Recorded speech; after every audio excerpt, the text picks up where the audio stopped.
नमस्कार, स्वागत है आपका। वक्त है प्राइम टाइम एक्सक्लूसिव का। मैं हूं आपके साथ आशा झा। यूपी उपचुनाव के करीब आते आते बीजेपी के लिए चिंताएं बढ़ती जा रही हैं। चुनौतियों के रूप में विपक्ष की तरफ से मुद्दों की फहरिस्त है। इसकी काट खोजने में जुटे हैं खुद योगी आदित्यनाथ। इसके बीच पीडीए के बढ़ते दायरे को देखते हुए अपना वोट बैंक इंटैक्ट रखना भी चैलेंज बनकर उभरा है। लेकिन अब एनडीए के भीतर ही सहयोगी असंतुष्ट नजर आ रहे हैं। यूपी से बड़ी खबर यह है कि निषाद पार्टी 9 सीटों के उपचुनाव में एक भी सीट नहीं मिलने से नाराज है और इस नाराजगी को अब संजय निषाद खुद दिल्ली पहुंचकर बीजेपी आलाकमान के सामने उठाने के लिए पहुंच रहे हैं। खबर दूसरी ओर यह भी है कि सीट नहीं मिली तो उपचुनाव से दूर रहेगी निषाद पार्टी और ऐसे में निषादों की नाराजगी बीजेपी के लिए उपचुनाव की कम से कम 2 सीटों पर भारी साबित पड़ सकती है। उधर दूसरे खेमे इंडिया ब्लॉक में कांग्रेस भी सीट बंटवारे से असंतुष्ट है और इसका असर कार्यकर्ताओं को निराश कर रहा है। इन तमाम मुश्किलों के बीच आज देखिए अखिलेश वर्सेस योगी, 9 सीट 9 चुनौती। एक काट की हंडिया बार बार नहीं चढ़ने वाली है। बीजेपी से मुक्ति होने का मतलब है तमाम परेशानियां, दुख, संकट से मुक्ति होगा।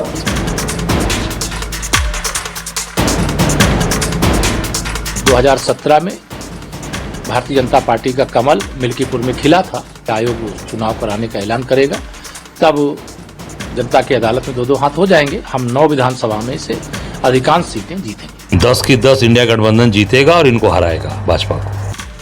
देश की राजनीति का केंद्र माने जाने वाला उत्तर प्रदेश वो सूबा जहां से दिल्ली दरबार का रास्ता निकलता।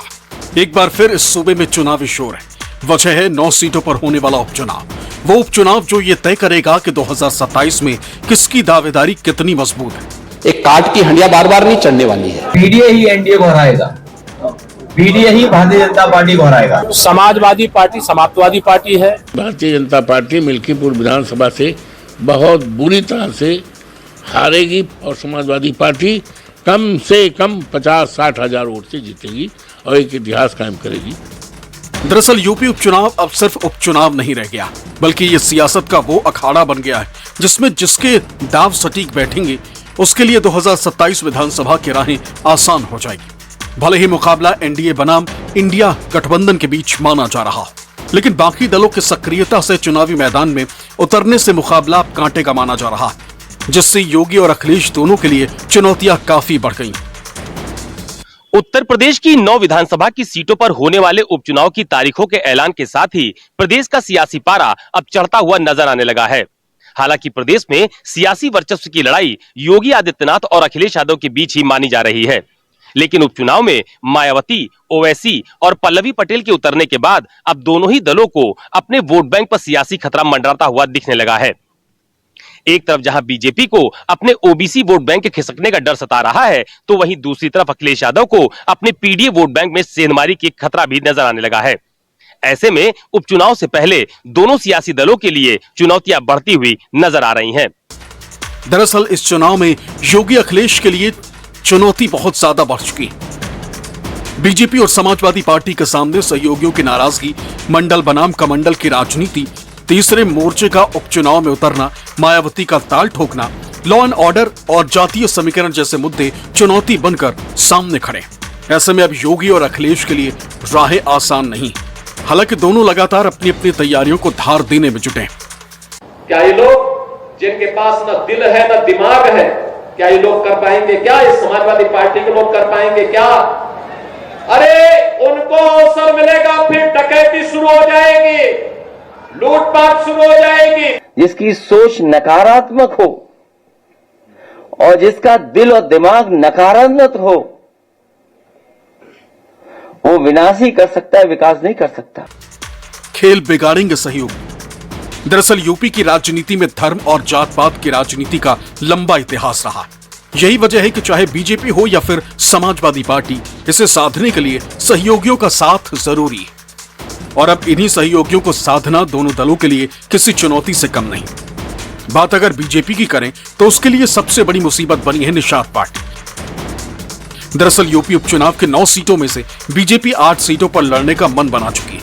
वहीं मीरापुर सीट वो अपने सहयोगी आरएलडी को दे रही, लेकिन निषाद पार्टी 2 सीटों की मांग कर रही। निषाद पार्टी मजबा और कटेहरी सीट पर अपने सिंबल पर लड़ना चाहती, लेकिन बीजेपी उसे ये सीट देने को राजी नहीं। ऐसे में गठबंधन का समीकरण कहीं न कहीं गड़बड़ाता नजर आ रहा है। मैं चाहता हूं कि सभी जो 9 सीटें हैं वो एनडीए जीते। उसके लिए निषाद पार्टी का अपने सिंबल पर दोनों सीटों लड़ना आवश्यक है, तभी कार्यकर्ता निषाद पार्टी का, भारतीय जनता पार्टी का चुनाव लड़के जीत सकते हैं।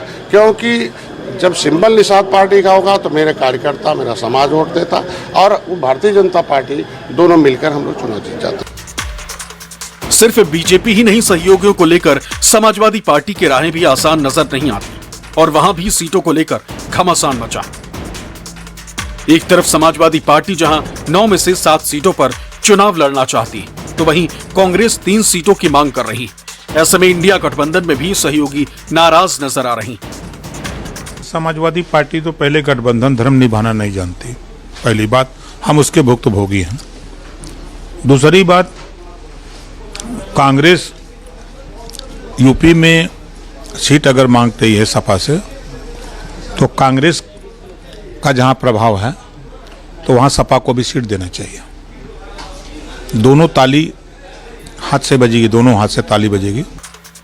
हालांकि कांग्रेस हो या फिर समाजवादी पार्टी, दोनों में सीट शेयरिंग का मामला कैसा भी नजर आ रहा हो, लेकिन दोनों ही दल एक साथ चुनाव लड़ने की बात कह रहे हैं। साफ कह रहे हैं कि उपचुनाव में दोनों दल इंडिया गठबंधन के छतरी तले चुनाव लड़ेंगे और बीजेपी को हराएंगे। इंडिया गठबंधन रहेगा और साथ लेके चलने का काम हम समाजवादी लोग करेंगे। साथ लेकर के चलने का काम समाजवादी लोग करेंगे। हम लोग मिलकर लड़ेंगे और 10 की 10 जीतेंगे, भाजपा को 200 सीट मिलेंगे। पूरी ताकत के साथ एकजुट है, भाजपा को विदा कर देंगे उत्तर प्रदेश से। मंडल बनाम कमंडल की राजनीति। यूपी उपचुनाव में जहां एक तरफ बीजेपी हिंदुत्व के एजेंडे पर आगे बढ़ रही है, तो वहीं दूसरी तरफ अखिलेश पीडीए के सहारे चुनावी वैतरणी पार करने में लगे, क्योंकि 2024 के लोकसभा चुनाव में अखिलेश के पीडीए फॉर्मूले ने बीजेपी के किले में जबरदस्त सेंधमारी की थी और कहीं न कहीं बीजेपी के हिंदुत्व वाले फॉर्मूले को फेल कर दिया था। ऐसे में अब दोनों ही दलों के सामने चुनौती अपने फॉर्मूले को सही साबित करने की भी है। राष्ट्र से बढ़कर के कुछ नहीं हो सकता, कुछ नहीं हो सकता। और राष्ट्र तब सशक्त होगा जब हम एक रहेंगे, नेक रहेंगे, तभी नेक रहेंगे। बटेंगे तो कटेंगे। हम सब वो लोग हैं जो पीडीए परिवार का सम्मान चाहते हैं और सम्मान मिले उन्हें, राजनीतिक तौर से भी, समाज में भी। भारतीय जनता पार्टी का व्यवहार ही ऐसा है और ये व्यवहार हम सब लोग कोई आज का नहीं देख रहे हैं। हजारों साल से हमने और पीडीए के परिवार के लोगों ने इस तरह का व्यवहार देखा है। दरअसल साल 2024 के लोकसभा चुनाव में अखिलेश यादव ने गैर यादव उम्मीदवारों को ज्यादा तवज्जो दी। अखिलेश यादव का फोकस बीजेपी के उस कैंपेन पर भी लगातार बना रहा जहां पर बीजेपी समाजवादी पार्टी पर परिवारवादी होने का आरोप लगा रही थी। यही नहीं, अखिलेश यादव ने कुर्मी नेताओं को भी ज्यादा टिकट दिया और उसका असर भी लोकसभा चुनाव में साफ तौर पर देखने को मिला। ऐसे में अब आने वाले उपचुनाव में योगी आदित्यनाथ के सामने अपने हिंदुत्व की धार को और तेज करने की चुनौती है, तो वहीं अखिलेश यादव को भी यह साबित करना होगा कि लोकसभा चुनाव में पीडीए के सहारे हासिल की गई जीत कोई तुक्का नहीं थी। माया, ओवैसी, पटेल बिगाड़ेंगे खेल।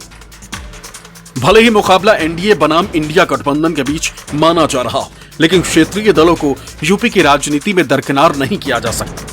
ऐसे में मायावती के बीएसपी और असदुद्दीन ओवैसी और पल्लवी पटेल के पीडीएम गठबंधन के उपचुनाव में होने से दोनों ही गठबंधन की चुनौती खासी बढ़ गई, क्योंकि एक तरफ जहां मायावती अपने दलित और पिछड़े वोट बैंक को दोबारा अपने साथ जोड़ने में लगी है, तो वहीं दूसरी तरफ पीडीएम के आने से मुस्लिम और खासकर कुर्मी वोट बैंक में सेंधमारी का खतरा बढ़ गया। ऐसे में चाहे एनडीए हो या फिर इंडिया गठबंधन, दोनों की राहें मुश्किल नजर आती हैं। समाजवादी पार्टी में ना काबिलियत है, ना अहलियत है, ना ताकत है कि वो भाजपा को शिकस्त दे सके। मुसलमानों को खास तौर से सोचना चाहिए कि वो अपने वोट का सही इस्तेमाल करें, अपनी एक आज़ाद इंडिपेंडेंट पॉलिटिकल लीडरशिप को बनाएं और उसकी जरूरत है आज भारत में। जितना मुझे गाली देना है, चाहे वो कोई सेकुलर पार्टी जो अपने आप को कहती है मुझे गाली दो, मगर ये तो बताओ तुम किसकी टीम हो। 85% मुस्लिम समुदाय ने समाजवादी पार्टी को वोट दिया। अब बताइए भैया कहां है? ऐसे लोगों पर भरोसा किया, आपने इनको वोट दिया, मगर इन्होंने क्या किया? उन्होंने कुछ नहीं किया।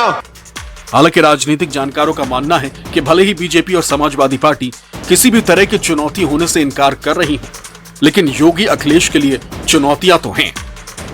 ये 9 सीटें इन दोनों दलों के लिए और दोनों गठबंधनों के लिए प्रतिष्ठा का विषय बन गई है। तैयारियां दोनों ओर से जोरों पर है और लड़ाई भी अच्छी देखने को मिलेगी। वजह 2027 के विधानसभा चुनाव के पहले एक संदेश देना, एक नैरेटिव सेट करना। तीसरा मोर्चा भी सामने आ सकता है।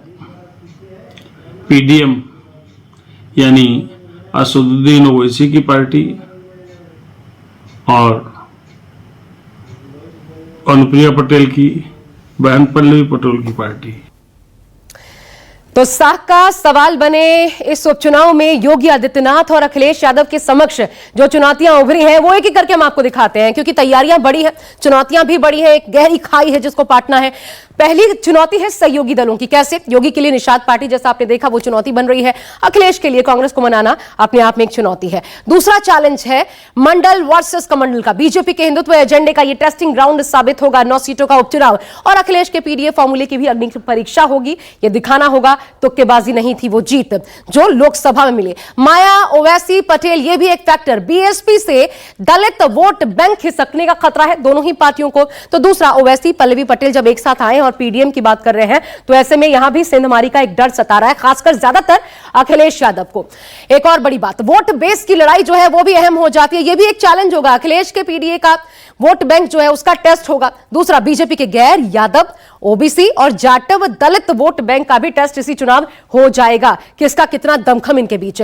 लॉ एंड ऑर्डर की बात करें तो यह भी एक बड़ा चैलेंज है। विपक्ष इसे मुद्दा बना रहा है, जबकि अख्तरशाही पर लगातार सवाल भी उठ रहे हैं। योगी आदित्यनाथ पर सीधे इसको लेकर हमले हो रहे हैं। बुलडोजर आपको याद ही है। संगठन का टेस्ट, यह भी एक चैलेंज। संगठन की मजबूती की परीक्षा होगी। जमीनी स्तर पर ये पकड़ की लड़ाई साबित होगा। यानी कि एक तरफ जहां ये उपचुनाव योगी का राजनीतिक भविष्य तय करेगा, दूसरी ओर अखिलेश यादव की राजनीति की स्वीकार्यता का भी टेस्ट इसी चुनाव में होगा। हालांकि दांव पेच के इस खेल में जीत हार के बीच दूरगामी परिणाम यकीनन मिलना निश्चित है। Law and order.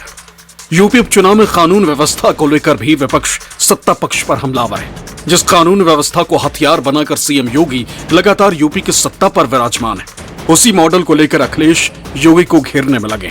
साथ ही इस मुद्दे को जोर शोर से उठा रहे हैं। अभी बहराइच हिंसा के बाद पुलिस एनकाउंटर को लेकर अखिलेश ने योगी सरकार को घेरा। साफ कहा कि सरकार अपनी नाकामी छिपाने के लिए एनकाउंटर कर रही।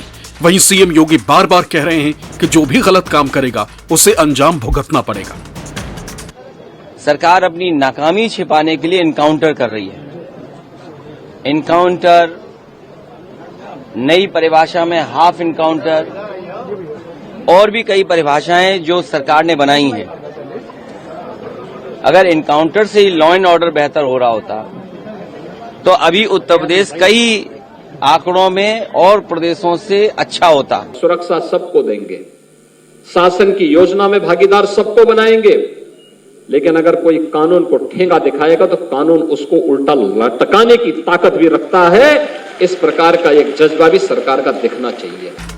उधर बीजेपी हो या फिर सपा कांग्रेस, दोनों ही दल अपनी अपनी जीत का दावा कर रहे हैं। साथ ही किसी भी तरह की चुनौती को सिरे से नकार रहे हैं। जो काम है वो अपने आप में अद्भुत हैं। इसलिए हमारा एजेंडा सुशासन है, हमारा एजेंडा विकास है और जनता जनार्दन का भरपूर जो समर्थन और सहयोग भारतीय जनता पार्टी नेतृत्व को मिला है और मिलेगा। जनता इस बात को जानती है, समझती है कि इंडिया गठबंधन समाजवादी पार्टी ही एकमात्र ऐसी पार्टी है जो भारतीय जनता पार्टी की जन विरोधी सरकार को हटा सकती है। इसलिए उपचुनाव हो या दूसरे भी चुनाव हो, जनता वो इंडिया गठबंधन और समाजवादी पार्टी की तरफ बहुत आस और उम्मीद से देख रही है। हम सब लोग, इंडिया गठबंधन एक साथ मजबूती से खड़ा है। इंडिया गठबंधन ताकतवर है पूरे देश में। उत्तर प्रदेश में भी इंडिया गठबंधन के तहत ही चुनाव होगा और 10 की 10 इंडिया गठबंधन जीतेगा और इनको हराएगा भाजपा को। 2024 के लोकसभा चुनाव में अखिलेश का पीडीए फॉर्मूला सुपरहिट रहा। अखिलेश ने एमवाई समीकरण को छोड़ पीडीए वाला नया समीकरण बनाया। मुस्लिम यादवों के साथ साथ पूरे पिछड़े और दलितों को जोड़ा और नतीजा ये हुआ कि लोकसभा चुनाव में यूपी में समाजवादी पार्टी सबसे बड़ी पार्टी बनकर उभरी। अब उसी समीकरण को लेकर समाजवादी पार्टी यूपी उपचुनाव में ताल ठोक रही। पीडीए बड़ी लड़ाई लड़ने जा रहा है। पीडीए सबको लेकर के साथ चलने वाला गठबंधन है। पीडीए की छतरी के अंदर हम सब आप लोग हैं, इसलिए पीडीए ही एनडीए को हराएगा।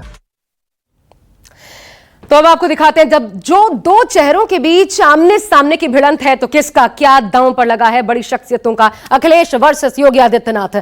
खुद की स्वीकार्यता बनाना, यह तय कर देना कि पीडीए ही बीजेपी को सत्ता से बेदखल कर सकता है, एक परीक्षा योगी आदित्यनाथ के लिए। योगी की साख का सवाल ये उपचुनाव 9 सीटों का उपचुनाव बन चुका है। दूसरी बड़ी बात है, जीत की लय को बरकरार हर हाल में रखना होगा, जो टूटी है हरियाणा में, खासकर अगर विपक्ष के लिहाज से देखा जाए तो। लोकसभा की हार का बदला लेना चाहते हैं योगी आदित्यनाथ, इसलिए खुद लगातार हर सीट पर, खासकर मिल्कीपुर जो कि साख का सवाल है, वहां पर खुद उनकी पैनी नजर है, कटेहरी में पैनी नजर है। इसके अलावा पीडीए वोट बैंक को मजबूत रखना और योगी आदित्यनाथ के लिए Hindutva plus OBC vote bank को बढ़ाए रखना, क्योंकि ये जो है वो उस ओर अपना दायरा लगातार बढ़ाते जा रहे हैं। इसके अलावा पीडीए का असली दावेदार कौन, ये पता चलेगा इस फाइट में उपचुनाव की, जबकि यूपी का सबसे बड़ा नेता कौन, यह तय हो जाएगा इस उपचुनाव में, अखिलेश यादव या फिर योगी आदित्यनाथ। यानी हर लिहाज से यह उपचुनाव साख का सवाल है, क्योंकि राजनीति खेल है परसेप्शन का। वो परसेप्शन जो मतदाताओं के मन पर सीधा असर डालता है, जो निर्णायक होता है किसी की सरकार बनाने और गिराने में। और इस लिहाज से इस उपचुनाव बने परसेप्शन की गूंज 27 में लखनऊ की गद्दी तक पहुंचनी तय है। फिलहाल बस इतना ही। देखते रहिए न्यूज़ 24।